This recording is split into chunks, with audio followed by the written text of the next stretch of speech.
Assalamualaikum warahmatullahi wabarakatuh. Saya Nur Adila binti Hanim. Okey, hari ini saya akan bentangkan saya punya sorotan kajian.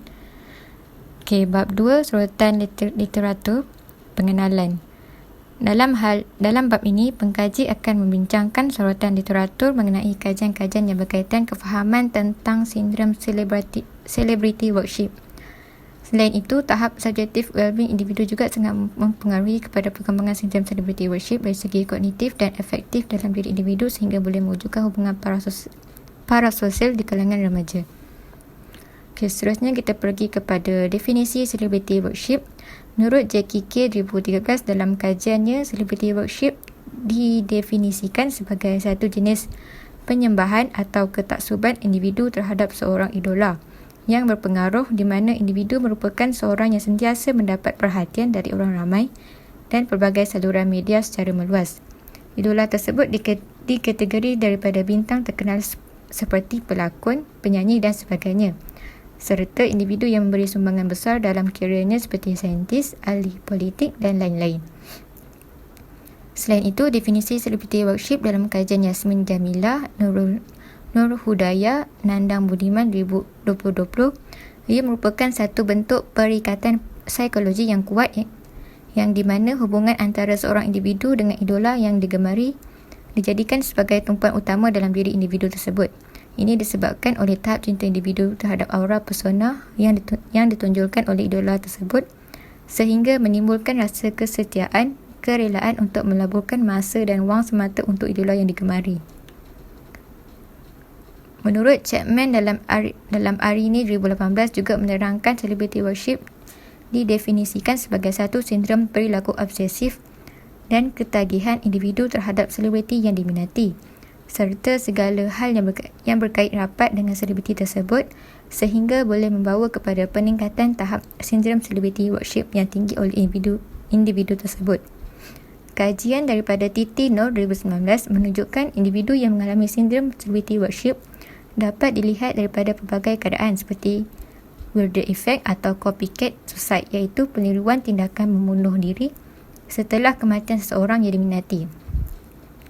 Ini kerana sebagai tanda peminat mengalami depresi dan tanda memahami penderitaan yang dialami oleh idola yang diminati semasa waktu hidupnya. Seterusnya kita pergi kepada definisi subjektif well-being. Dalam kajian dijalankan oleh Clapham, David et al. 2017 mengatakan bahawa istilah kesejahteraan well-being telah digunakan dalam pelbagai perkara yang merujuk kepada aspek memenuhi kehendak untuk membuat pilihan, kemewahan dan membuat pilihan secara bebas. Selain itu, istilah kesejahteraan well-being didefinisikan sebagai satu keadaan yang mendasari yang meliputi sudut sama ada baik secara psikologi dan emosi yang membawa kepada kefahaman atau idea yang sama rata secara bahagia. Seterusnya, secara keseluruhan, subjektif well-being telah didefinisikan sebagai usaha individu untuk menilai tahap kualiti dan kesejahteraan kehidupannya. Seterusnya, kajian oleh Vinhoven di 2003 bahawa subjektif well-being merupakan satu tahap di mana seorang individu dapat menilai kualiti kehidupannya secara menyeluruh yang menyeimbangkan perkara baik dan buruk. Menurutnya lagi, subjektif well-being ialah apabila seorang individu mengetahui had dan batas dirinya dengan perasaan tertentu serta tidak mencampur adukkan pengalaman yang dialami dengan penyebab kepada perkara yang berlaku dalam kehidupan nyata. Selain itu, Ed and Larson 2008 juga menerangkan bahawa subjektif well-being merupakan satu domain yang menyeluruh yang berkait dengan perilaku kognitif dan penilaian subjektif individu tentang kualiti kehidupan mereka sendiri. Penilaian yang dilakukan dilihat daripada reaksi emosional individu terhadap suatu peristiwa atau pengalaman serta penilaian berdasarkan reaksi tingkah laku kognitif sebagai satu kesenangan. Hal tersebut turut dipersetujui oleh Dina 2009 apabila beliau turut menjelaskan bahawa subjektif well-being adalah satu proses penilaian individu terhadap kualiti kehidupannya yang meliputi penilaian secara efektif dan secara kognitif yang mana keduanya membawa pengaruh penting dalam kualiti kehidupan seseorang. Menurut beliau lagi, tahap subjective well-being yang tinggi oleh seorang individu dapat dilihat daripada reaksi emosi yang stabil dan menyenangkan berbanding daripada emosi yang kurang stabil melalui situasi yang dihadapi individu. Menurut individu yang mengalami celebrity worship pada tahap tinggi cenderung melakukan perilaku yang tidak terkawal yang menunjukkan bahawa individu tersebut mempunyai subjective well-being yang rendah. Hal ini dapat dikuatkan melalui hasil kajian yang dilakukan oleh Malti, Horan dan McCutcheon 2004 bahawa salah satu kesan negatif sindrom celebrity worship ialah individu akan mengalami subjective well-being yang rendah. Maka dari itu, tujuan kajian ini adalah untuk mengetahui tahap pengaruh celebrity worship pada subjective well-being seorang individu. Seterusnya kita pergi kepada definisi teori parasosial. Menurut Gailey 2019, teori parasosial merupakan sebuah bidang penyelidikan yang dilakukan oleh pengkaji yang membuat kajian berkaitan komunikasi. Namun, teori itu juga melibatkan kajian dalam psikologi, sosiologi serta apa-apa bidang yang berkait dengan teori parasosial. Dalam kajian yang dibuat oleh David 2002, ia telah mula diperkenalkan oleh Horton and Wall 1996 dalam satu kajian iaitu Mass Communication and Parasocial Interaction dan semakin mendapat liputan luas oleh media massa dan komunikasi selepas 4 dekad.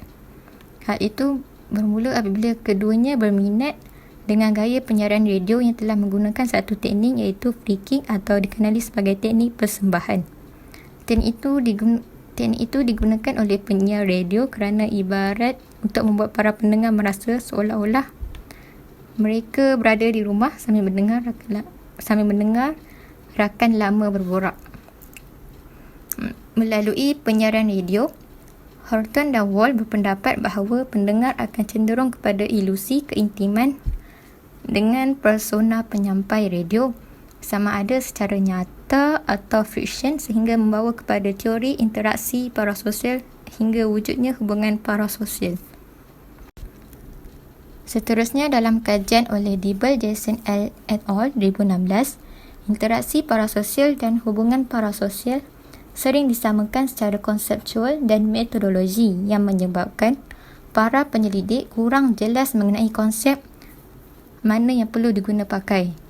Interaksi parasosial didefinisikan sebagai satu sisi interaksi dengan penonton antara penonton dengan selebriti televisyen yang diminati dengan baik tanpa mengharapkan balasan dari pihak yang sebaliknya. Oleh itu, interaksi parasosial cenderung membawa kepada hubungan parasosial PSR bagi seorang individu. Hubungan parasosial PSR merupakan perkembangan perasaan yang berpanjangan seorang individu secara mendalam terhadap selebriti selepas program atau rancangan tersebut berakhir. Dalam sebilangan kes yang kecil, selebriti dijadikan sebagai sumber kebahagiaan, keselamatan dan tempat perlindungan yang selamat sehingga terwujudnya perikatan parasosial atau parasocial attachment.